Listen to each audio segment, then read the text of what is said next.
নমস্কার বন্ধুরা। তো বন্ধুরা, বাংলা শস্য বিমায় চাষিদের জন্য একটা খুশির খবর রয়েছে। তো বন্ধুরা, বাংলা শস্য বিমায় কিন্তু আপনারা এবার থেকে ধানের ক্ষতিপূরণ কিন্তু টাকা পেতে চলেছেন। তো তার জন্য আপনারা কিন্তু একটা এই ফর্ম কিন্তু আপনাদের জমা দিতে হবে। আপনাদের পঞ্চায়েতে কিন্তু সেটা জমা শুরু হবে। তো কবে কী শুরু হবে, কিভাবে আপনার অ্যাপ্লিকেশন করবেন, তা ফুল প্রসেস ভিডিওর মাধ্যমে তুলে ধরেছি। অবশ্যই ভিডিও সম্পূর্ণ দেখবেন এবং চ্যানেলে যদি এখানে আপনার ফর্ম কীভাবে অ্যাপ্লিকেশন করবেন, সেই ফর্মটা অ্যাপ্লিকেশন করতে গেলে সরাসরি আপনারা বাংলা শস্য বিমা সাইডে কিন্তু আপনি চলে আসবেন। এভাবে লিখবেন বাংলা শস্য বিমা, লেখার পর দেখুন এখানে অ্যাপ্লিকেশন ফর্ম 2024 বলে অপশন রয়েছে। ধানের জন্য আপনারা কিন্তু অ্যাপ্লিকেশন করতে পারবেন। তো সরাসরি কিন্তু এই ফর্মটাকে আপনাদের ডাউনলোড করে নিতে হবে। এখানে যখন ক্লিক করবেন সরাসরি কিন্তু ফর্মটা কিন্তু ডাউনলোড হয়ে যাবে। এরপর একটা অপেক্ষা করবেন। এরপর সরাসরি দেখতে পাবেন বাংলা শস্য বিমা অপশন রয়েছে বিএসবি খরিফ 2024 মরশুমে ধানের জন্য আপনারা এবং পাটের জন্য আপনারা এখানে অ্যাপ্লিকেশন করতে পারবেন।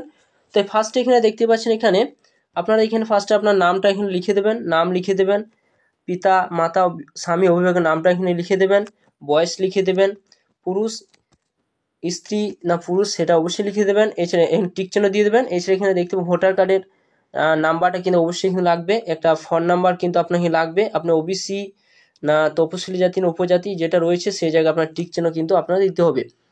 আধার কার্ডের নাম্বারটা অবশ্যই কিন্তু এখানে দিয়ে দেবেন। মৌজার নামটা দিয়ে দেবেন, মৌজার নাম বা গ্রামের নাম লিখে দেবেন, গ্রাম পঞ্চায়েত লিখে দেবেন, ব্লক লিখে দেবেন, জেলা লিখে দেবেন, কেসিসি আছে কিনা সেটা হ্যাঁ না সেটা লিখে দেবেন এবং কৃষক বন্ধু আপনি পান কিনা সেই আইডিটা কিন্তু অবশ্যই আপনাদের এখানে দিতে হবে। এরপর এখানে দেখতে পাচ্ছেন এখানে আপনার যে জমি রয়েছে সেই জমির তথ্যটা কিন্তু এখানে আপনাদের তুলে ধরতে হবে। এখানে দেখতে পাচ্ছেন এখানে সমস্ত কিছু দেওয়া রয়েছে। আপনারা এখানে ব্লকটা দিয়ে দেবেন, গ্রাম পঞ্চায়েত দিয়ে দেবেন, মৌজা জেল নাম্বার দেবেন, ক্ষতির নাম্বার দেবেন, দাগ নাম্বার দেবেন, বিমার জন্য আপনার কত পরিমাণ জমি রয়েছে, আপনার নিজস্ব জমি না ভাগ চাষি জমি সেটা দিয়ে দেবেন এবং ফসল রোপণ একটা তারিখ কিন্তু অবশ্যই কিন্তু আপনাদের দিতে হবে। পরপর কিন্তু আপনার যে আরও জমি থাকে সেটা কিন্তু এখানে পরপর আপনাদের ব্লক টলক সমস্ত কিছু লিখিয়ে দিতে হবে।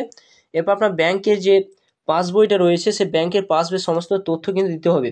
তার জন্য এখানে দেখতে পাচ্ছেন যে ব্যাংকের পাসবইয়ের যে নামটা রয়েছে সেই নামটা অবশ্যই এখানে লিখে দেবেন, ব্যাংকের নাম লিখে দেবেন, ব্রাঞ্চের নাম লিখবেন, account number, IFC code, account ধরন কী ধরনের অ্যাকাউন্ট, কারেন্ট অ্যাকাউন্ট না সেভিং অ্যাকাউন্ট সেটা অবশ্যই কিন্তু লিখবেন। এরপর আপনার কী কী লাগছে সেটাকে দেখতে এখানে দেখুন সরাসরি দেওয়া রয়েছে। এখানে কেওয়াইসি নথি বলতে এখানে ভোটার কার্ড এবং আধার কার্ড আপনারা জেরক্স করে দেবেন, পাসবই এর কপি আপনাদের জেরক্স করতে হবে, খতিয়ান অর্থাৎ পর্চা, পাট্টা, দলিল যে সমস্ত রয়েছে সে সমস্ত আপনার অবশ্যই কিন্তু সেই পর্চাটা আপনারা এখানে জেরক্স করে দেবেন। এছাড়া আপনার যদি ধরুন আপনার পাট্টা আছে সেই পাট্টা বা দলিল আপনার জেরক্স করে দিতে হবে এখানে। এছাড়া এখানে সহকৃষি অধিকর্তা, ব্লক সংশ্লিষ্ট ব্লক বা তার প্রতিনিধি অথবা ভূমি সংস্কার, উদ্বাস্তু, ত্রাণ, পুনর্বাসন দপ্তরে রাজস্ব আধিকারিক পরিদর্শক দ্বারা প্রদত্ত ফসল রোপণের শংসাপত্র আপনাদের কিন্তু একটা লাগবে, সেটা কিন্তু বলা হয়েছে। সেটা দিলেও হবে না দিলেও হবে এবং এখানে সমস্ত কিছু দিয়ে দেওয়ার পর একটা সাক্ষীর সই লাগবে এবং এরপর আপনার যে চাষি যিনি অ্যাপ্লিকেশন করছেন তার সইটা এখানে লাগবে। সমস্ত কিছু দিয়ে দেওয়ার পর আপনাদের যে পঞ্চায়েত রয়েছে সেই পঞ্চায়েতে আপনাদের কিন্তু এটা জমা দিয়ে আসতে হবে। এবং এখানে দেখুন ভুট্টার জন্য দেওয়া রয়েছে, ভুট্টা কিন্তু এখানে অ্যাপ্লিকেশন চলছে। যদি আপনার ভুট্টা চাষ করে থাকেন তাহলে এখানে আপনি আবেদন করতে পারবেন। তো এইভাবে আপনাদের সমস্ত কিছু ফর্মটা আপনাদের ফিল আপ করতে হবে। এখানে লাস্ট ডেট ধরা হয়েছে আপনাদের কিন্তু এখানে দেখুন নিচের দিকে আসবেন, সরাসরি নিচের দিকে আসার পর এখানে দেখুন একটা নোটিফিকেশন অপশান কিন্তু রয়েছে। এই নোটিফিকেশন অপশানের কাছে আপনারা সরাসরি কিন্তু এখানে ক্লিক করবেন। এই জায়গায় আপনারা সরাসরি ক্লিক করবেন। এই জায়গায় যখন ক্লিক করবেন সরাসরি কিন্তু আপনারা দেখতে পাবেন যে কত তারিখ পর্যন্ত লাস্ট ডেট ধরা হয়েছে এখানে। তো এখানে বন্ধুরা সরাসরি আপনারা 15/9/2024 তারিখ পর্যন্ত আপনারা কিন্তু আবেদন করতে পারবেন। তো সরাসরি আপনারা যদি ধান আপনার থাকে বা আপনার ধান চাষ যদি আপনি করে থাকেন তো অবশ্যই কিন্তু এখানে অ্যাপ্লিকেশন করুন। 15/9/2024 তারিখ পর্যন্ত আপনারা ফসলে ক্ষয়ক্ষতির পরিমাণ কিন্তু আপনারা পেয়ে যাবেন যদি ফসল আপনাদের ক্ষতি হয়ে থাকে। তো বন্ধুরা এই ছিল ভিডিও ভালো অবশ্যই লাইক করবেন, চ্যানেলটা অবশ্যই সাবস্ক্রাইব করে রাখুন, পাশে থাকা বেল আইকনটা অবশ্যই আপনারা প্রেস করে রাখবেন। তো থ্যাংক ইউ বন্ধুরা, সকলে ভালো থাকবেন।